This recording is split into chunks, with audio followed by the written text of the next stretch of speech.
How does anti-gravity work? Maybe this question has been in your mind for many years. There's more uses of videos talking about this on YouTube, which make it even harder to understand. Let me talk about this a little. You start watching a video about anti-gravity because you want to get something from it. You don't want to watch a video and skip 30 seconds. That's somehow disgusting. But what if I tell you there's a simple trick that you can use to uncover all the secrets about anti-gravity or the electromagnetic propulsion force? And gravitational force is made when a gravitational potential is made when electromagnetic forces fight themselves to a draw. When, in other words, the gradients become zero. The gradient vectors or the resultants become zero, but the two forces are still in there slugging it out. All the energy is still going, the work is still going, but it's trapped locally. That's internal energy. That's what gravity is. That's what we're going to talk about, and at the end of this video, I'm pretty sure you understand everything about this concept of anti-gravity, and this is actually going to help you do your own experiments. When I first got the idea of anti-gravity, it was in 2015. I was more interested to the point where I wanted to start building the first prototype. I had almost every information that I needed about anti-gravity, but I was a little bit unsure. I didn't know if it is actually gonna work, but everything got more clear and understandable the time I saw this video. This is a video released by Pentagon where the US Navy pilots reported a mysterious object which was moving up high in the sky at tremendous speeds. But I think this is not the shocking point of this footage. What was amazing here is that this object was moving against the wind. I didn't know more about this script, but this thing really got me more interested in this topic of anti-gravity. Or information gained from one of the crafts they were researching there, it appears that there are two different forms of gravity. When it comes to the TR-3B, some speculate that the US spy crafts. Others question whether they might be from somewhere else, conducting some kind of surveillance. Why do so many reports involve the strange triangular-shaped craft, often described as dark in color, virtually noiseless? What exactly are they, and why are so many witnessed hovering? In the years after the US Air Force coined the term unidentified flying objects in 1952, reports often referred to UFOs genetically as flying saucers. But witnesses then and since have witnessed a wide array of shapes. For example, saucers, eggs, hearts, cigars, boomerangs, rag bobs, even tic-tac candies. Among the commonly reported shapes were V-shaped, arrowhead-like, or triangular. Once we retrieved, back in the 30s and 40s and 50s, several of these extraterrestrial vehicles and began to study them. We combined that knowledge with knowledge we already had, because remember, we had some people like T. Townsend Brown who were studying anti-gravity quite independent of this issue back in the 20s, 30s, and 40s. But when their information got combined with studying these spacecraft, they figured out, this is how they're working. David Meyer, who is a UFO researcher, has reviewed more than 17,000 case files involving the identified triangular craft, sometimes called black triangles. He said that whether the settings represent the advanced US spy craft, as some speculate, or something of unknown origin, their purpose remains mysterious. Because it produces a gravitational field, I wouldn't say the craft is invisible during the day. However, if you're under the craft, because of the way the gravity is being used, gravity bends time and space, and it bends light. If you are looking underneath the craft or from certain vantage points, you will actually see what's above the craft.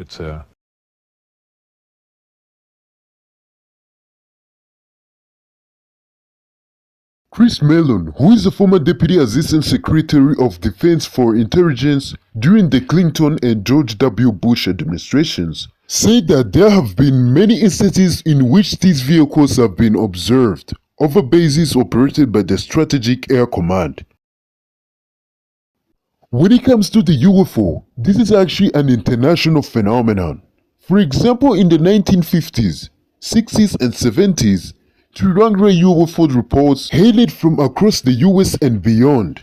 During the 1960s, at the head of the Cold War, mysterious flying triangles were reported over Connecticut, Georgia, Pennsylvania, and Texas, as well as London and Madrid. Two National Guard pilots in 1969 tailored a triangular-shaped object 50 feet in diameter for 20 minutes over San Juan in Puerto Rico, until they ran low on fuel and had to return to their base. Many of these incidents will be attributed by officials to atmospheric conditions, weather balloons, or other everyday sources, but some remained unexplained. Between 1983 and 1986, a notable rush of mass sightings occurred in New York's Hudson Valley.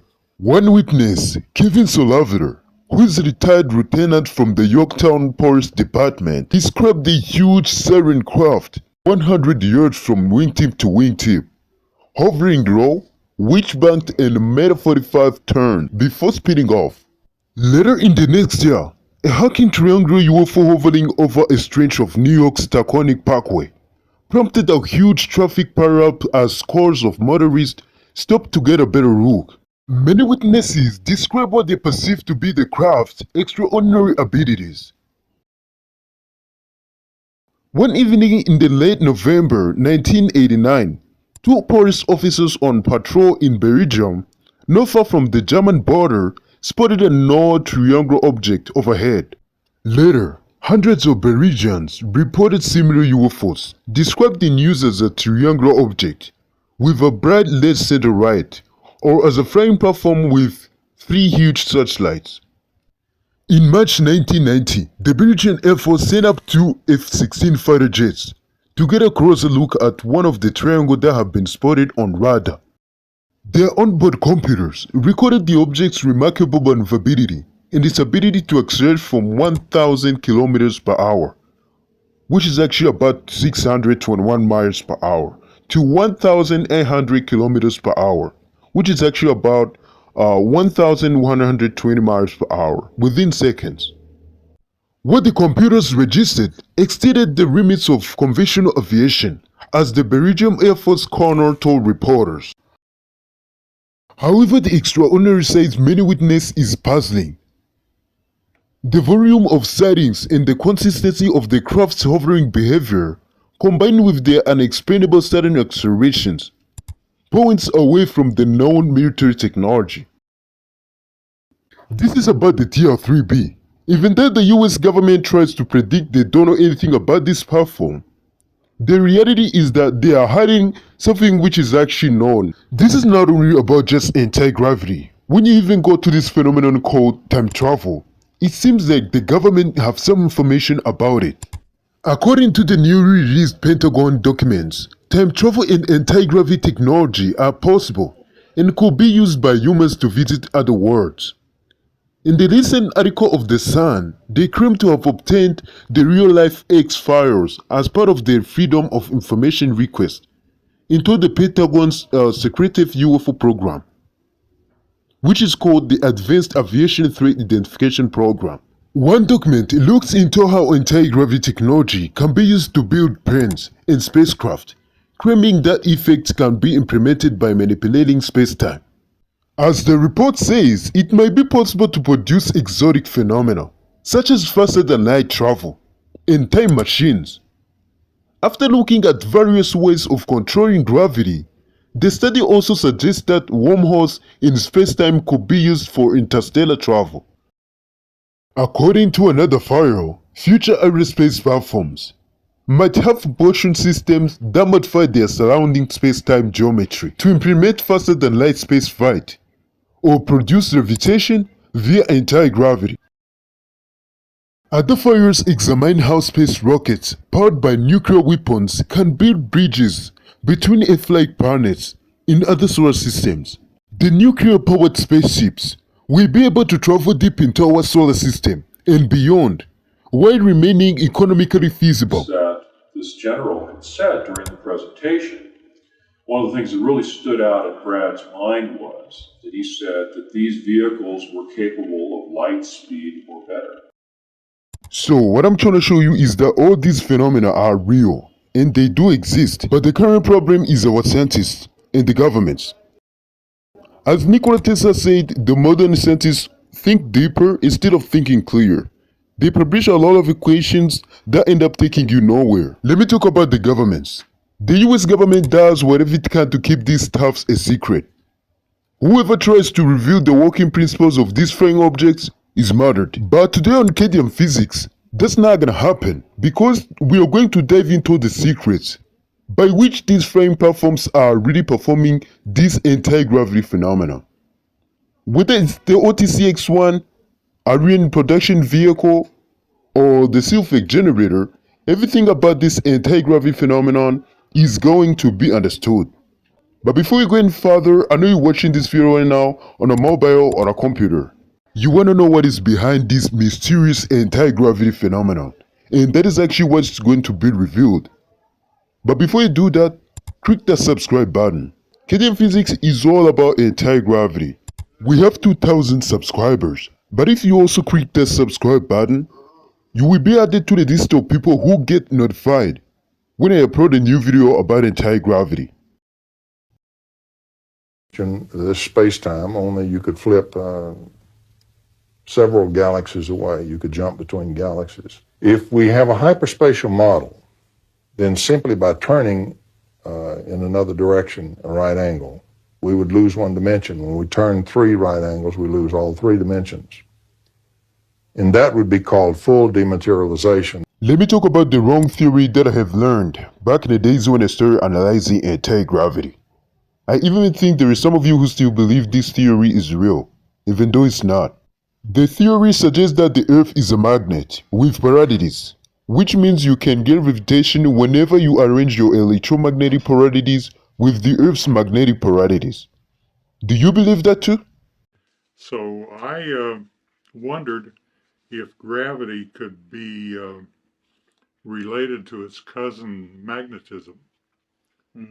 And so I found that when I take 2 magnets together, I have some neodymium. This is a Lockheed Martin research scientist to say that.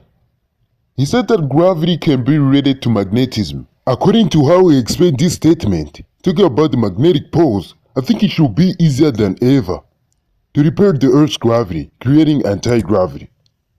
This theory is totally false. I don't know if you get it. For example, take one neodymium magnet, drop it on the ground as he said. I'm pretty sure you will get no effect at the time, but according to how he said it, you would see the magnet floating a little bit before falling on the sides, and that's not gonna happen. First of all, this is a paid scientist. I don't think he can go on a TV show and publish the whole secret of anti-gravity. Simply as that. If you consider the Earth's magnetic fields to gain gravitation, this is actually how the Earth's magnetic fields are described. According to how I see this, I think all these diagrams are wrong. Let me tell you why. A flying saucer, a real flying saucer, can travel the whole world without feeling the opposing force. For example, this object, which was moving very fast against the wind. So everything here needs to be understood. The theory suggests that the Earth is a magnet, right? If you have a UFO flying over the Earth, there are some areas where it will be attracted by the Earth's magnetic fields, and other regions where it will be repaired according to its own electromagnetic field polarities. But according to how I've seen UFOs, they can travel everywhere independently at tremendous speeds as they do in space. So this theory is totally false. So that was the first analysis. Let me talk about another theory that I think is really confusing some of you. The electrostatic gravitation. We've talked about this for a long period of time. The electrostatic charges really matter when it comes to this anti-gravity technology. But they don't function as you expect. Here's the mistake. I've seen that some of you still believe that by only using the electrostatic charge, you can defy gravity. Let me talk about this a little bit. This is a little piece of aluminum foil levitating above the table. This is a wide frame model which levitates above the ground. To levitate the aircraft, you need 50, 30, 20 or 15,000 electrostatic volts. This is on the aircraft which weighs grams. Now I want you to imagine how many votes you will need to levitate this platform above the ground. This is not possible when you even consider that you are using millions and millions of votes, which can even crack you apart when you get shocked. Let's talk about the Ariane production vehicles. How should these platforms really work? The aerospace designer, Brad Sorensen, stepped upon a top secret presentation at an air show, where he saw 3 unexpected aircrafts, leaving him scared and depressed. 3 flying saucers, resembling the 1950s designs, were revealed, with the smallest being 24 feet in diameter and the largest being 120 feet wide. They were referred to as the Ariane production vehicles, with the nickname Flagsliners. A saucer-like aircraft demonstrated impressive maneuvers, and then fell straight up, leaving the audience amazed. Brad Sorensen described the simple mechanics and showed Mike McKendish the interior components, leading to a lunch meeting to discuss the Ariane production vehicles. Mark McKendish and Brad, who worked in aerospace, noticed that the American military had advanced UFO technology. Brad described the ARV's interior, including a dome, jump seats, thin capacitor array, oxygen tanks, and the ability to travel faster than light. Reported in UFO sightings, you see components on the craft that are spinning in opposite directions. Back here on Earth, the scientific community has been busy since the end of the Industrial Revolution. There have been dozens, perhaps hundreds of US and international patents dealing directly with electrokinetics and electrogravitics, going back to the turn of the last century. Zero-point energy is the lowest possible energy that a quantum mechanical system can have, and it exists everywhere, even in the vacuum of space, with enough energy to boil and evaporate all the oceans on Earth. Mark McKendish used his aerospace design skills to convert a roof sketch into a technical blueprint of a functioning flying saucer. And after speaking with other eyewitnesses, he discovered that many people had seen and worked on the ARV project. Mark encountered Kent at an air show, where Kent described seeing a flying saucer at Edwards Air Force Base before being forcefully interrogated for 18 hours. It is also said that the military had been hiding a UFO at Norton Air Force Base, where pilots and other personnel could visit and see the craft, while also participating in activities like golf tournaments. The Ariane production vehicles have been sighted and photographed for at least 75 years with a consistent design. And the ancient Hindu texts describe the similar flying machines using the Mercury technology. Mark McKendish discovered there have been sightings and photographs of Ariane production vehicles with a consistent design of a round shape, flat bottom, angled edges and upper compartment, suggesting that these vehicles have been around for at least 75 years. Ancient Hindu texts describe Vimana as flying machines with detailed engine descriptions, including the use of the Mercury, which can circulate and create a vortex when heated or when an electric current is applied, a technology that interested Germany in the 1930s. Mark's research on the ARV project led him to conclude that the craft operates using the circular Tesla coil, with metallic coils acting as capacitors, liquid mercury for thrust, and a synthetic vision system for the pilot to see in the 3 dimensions, while also being able to exceed the speed of light. Mark researched this ARV project, spoke to the UFO abductees, and found evidence of a round craft with a rotating chromium silver liquid, similar to technology seen in UFO crashes. And based on the Nikola Tesla's work, leading him to conclude that the ARV operates using a circular Tesla coil. Multiple metallic coils stuck with the gap in between act as capacitors to store and redirect electricity, while the craft uses liquid mercury and control system to generate thrust and move in any direction. The ARV uses a synthetic vision system with cameras on the exterior to allow the pilot to see in 3 dimensions, and it can exceed the speed of light by manipulating field of energy around the craft. Physicists have theorized that a craft using zero-point energy could travel faster than light by reducing gravity and mass, compressing space-time and generating energy without exhaust. They have released papers explaining how a craft using zero-point energy could theoretically reduce gravity and lower its mass, allowing it to travel faster than light without violating the laws of physics. The vehicle compresses spacetime ahead and expands it behind, allowing for rapid travel and maneuverability without experiencing changes in gravity or g-forces. UFOs can travel silently and without exhaust by generating energy from zero-point energy.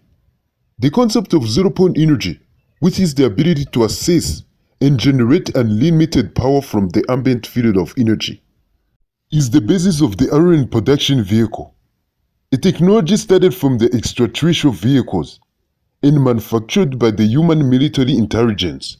There is evidence of advanced technology being exploited by a large group with potential benefits for defense and civilian applications. And it is undeniable that this technology really exists. But several inventors who developed innovative energy technologies mysteriously died or disappeared under suspicious circumstances. Lockheed and Grumman may be involved in a secret anti-gravity program, but they refuse to discuss it due to potential threats to their competitive advantage. James Aaron, who was a filmmaker, was going to release a document exposing anti-gravity technology, but he died of cancer. And another filmmaker, Mike McKendrick, who also knew about this anti-gravity technology, was found dead in his apartment. Brad disclosed that the ARV has the ability to travel faster than light, which is a highly controversial and a mind-boggling concept. The audience was stunned by the maneuvers of the ARV, as nobody has ever seen anything fly like that before. Physicists John Wheeler and Richard Feynman calculated that zero-point energy in the vacuum of space is so powerful that the amount of space that fits in a cup of coffee has enough energy to boil and evaporate all the oceans on Earth. The ARV's method of propulsion is believed to be based on the work of Nikola Tesla, with the circular base functioning as a massive Tesla coil. UFO craft generates a powerful electromagnetic field by manipulating multiple metallic coils stacked on each other, potentially using millions of volts or more electricity. Physicist Miguel's paper on the warp drive explains how a vehicle could go faster than light without violating relativity. His warp drive would enable UFOs to maneuver dramatically without experiencing any change in gravity, unlike traditional aircraft that would subject the human body to extreme g-forces. Now we've talked about the Ariane production vehicle. Let me switch the topic. James F. King Jr. I believe this man was a genius, even though he was not talked a lot like Nikola Tesla, John Seale, or Otis T. Carl. His invention of the magnetohydrodynamic propulsion apparatus was amazing. When we talk about the MHD propulsion, it actually brings up another topic, conductivity. In the beginning of the video, I talked about the trick you can use to discover the secrets of anti-gravity. Conductivity is the key to everything when it comes to the electromagnetic propulsion. According to what Google search told me, air can be magnetized, but at the lowest level. And this is all we needed to know, because if air can be magnetized, then what we are going to do is to make it more conductive by applying the electrostatic charge in a controlled way, so that it will finally be highly affected by the electromagnetic fields. This topic of conductivity is the mother of all the electromagnetic propulsion procedures that we always witness on these UFOs. If you even go to what these scientists said, it seems like they all believe that air conductivity is the most important thing in the propulsion. John Seale said when the conductivity switched, the Seale effect generator was propelled by the surrounding air. Let me even take you to one of the interviews that Otis T. Carl got with the media, where he said that the air is the propeller of his ship. So let's get back to the point, and this will directly take us to the interview Otis T. Carl had with the media talking about his device. Here's what he said when he was asked the difference between the UFOs and his device. He said, "We don't know. We didn't have a chance to examine the objects we saw, but we acknowledge the use of the same principles. Our design uses gravity, electromagnetism, electromotive force in the radiation field to obtain its operational functionality. And when he was asked if his ship would need the rocket system, this is what he said. We take energy from air and from other dimensions. The Earth itself is a spaceship which demonstrates where we are stating. It is rotating and orbits at a constant speed within a magnetic field. Our own planet is the propeller of our ship. When you take a closer look at these statements of Carr, I'm pretty sure you will notice some of the interesting statements and keywords that will help you understand the OTCX-1. For example here, he said, we take energy from air and from other dimensions. This statement matches 100% with what Johnson said when he mentioned that his craft was propelled by the air when conductivity switched. And this is what I've been telling you. When you analyze this whole interview, Oristika didn't want to expose the whole secret, but he really mentioned what's necessary when he said that the air is the propeller of a ship. There's even another statement where he said that the two rotating and counter-rotating charged bodies invokes rift. So, all of these are facts to prove that the air is the most important thing in the proportion.